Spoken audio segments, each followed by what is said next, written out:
নমস্কাৰ আপোনালোক সকলোকে মোৰ ইউটিউব চেনেল টিচাৰ্ছ কৰ্ণাৰলৈ পুনৰ এবাৰ স্বাগতম জনাইছোঁ। আমাৰ সকলোৰে মেঘালয় CMG ইউনিভাৰ্চিটিৰ কথা নিশ্চয় মনত আছে।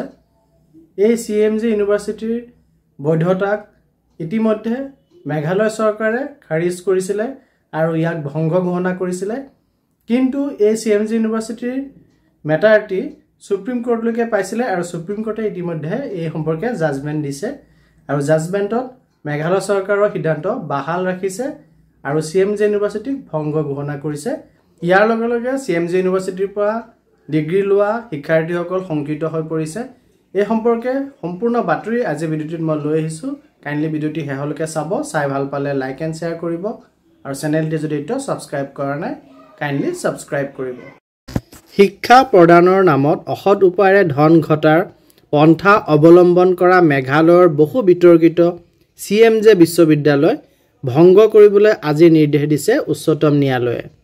প্ৰশাসনিক আৰু শৈক্ষিক অপব্যৱস্থাৰ বাবে 2014 বৰ্ষতে মেঘালয়ৰ ৰাজ্য চৰকাৰে বিশ্ববিদ্যালয়খন বন্ধ কৰিবলৈ দিয়াৰ নিৰ্দেশ উচ্চতম ন্যায়ালয়ৰ এখন খণ্ড বিচাৰপীঠে বাহাল ৰাখে। ন্যায়াধীশ PS নৰসিমা আৰু ন্যায়াধীশ সন্দীপ মেহতাৰ খণ্ড বিচাৰপীঠে ৰাজ্য চৰকাৰৰ নিৰ্দেশ পুনৰ বিবেচনা কৰিবলৈ 2021 বৰ্ষত মেঘালয় উচ্চ ন্যায়ালয়ে দিয়া এক আদেশ খাৰিজ কৰে।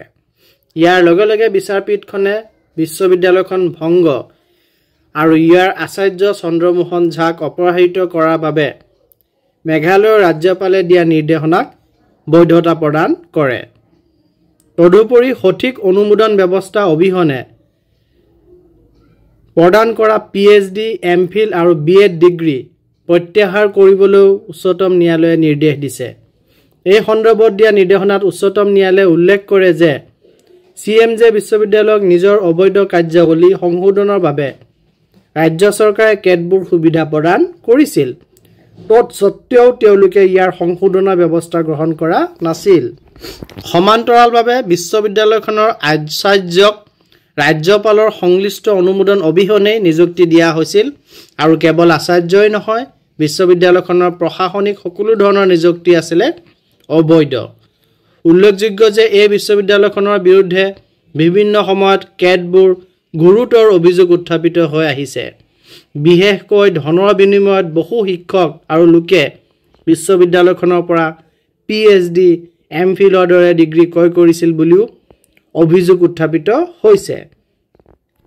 আনকি অসম ৰাজ্যৰ একাংশ শিক্ষকেও এই বিশ্ববিদ্যালয়ৰ পৰা লাভ কৰা ভুৱা ডিগ্ৰী অসমৰ উচ্চ শিক্ষানুষ্ঠানসমূহত কৰ্মৰত হৈ থকাৰ তথ্যও পোহৰলৈ আহিছিল।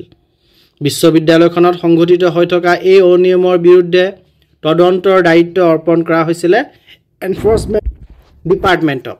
ইতিমধ্যে তদন্তকাৰী সংস্থাটোৱে CMG বিশ্ববিদ্যালয়ৰ বিৰুদ্ধে অবৈধ ধন সৰবৰাহৰ গোচৰ ৰুজু কৰি কেইবাবাৰো অভিযান চলাইছে। এনফৰ্চমেণ্টৰ তদন্ত পোহৰলৈ অহা তথ্য অনুসৰি 2010 চনৰ পৰা 2013 চনলৈ বিশ্ববিদ্যালয়খনে 20,570টা ভুৱা ডিগ্ৰী প্ৰদান কৰিছে। ইয়াৰ বিনিময়ত বিশ্ববিদ্যালয়খনত 83.52 কোটি টকাৰ অবৈধ বিত্তীয় লেনদেন সংঘটিত হৈছে।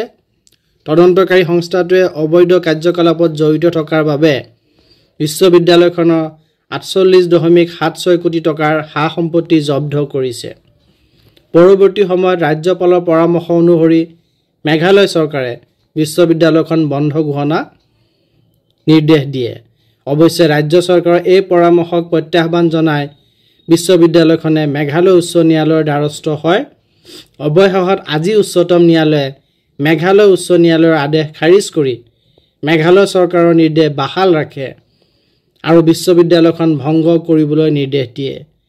ইয়াৰ লগে লগে বিশ্ববিদ্যালয়খনৰ পৰা MPhil, PhD, BEdকে আদি কৰি বিভিন্ন ডিগ্ৰী গ্ৰহণ কৰা শিক্ষাৰ্থীসকল বিপদৰ সন্মুখীন হোৱাটো নিশ্চিত হৈ পৰিছে।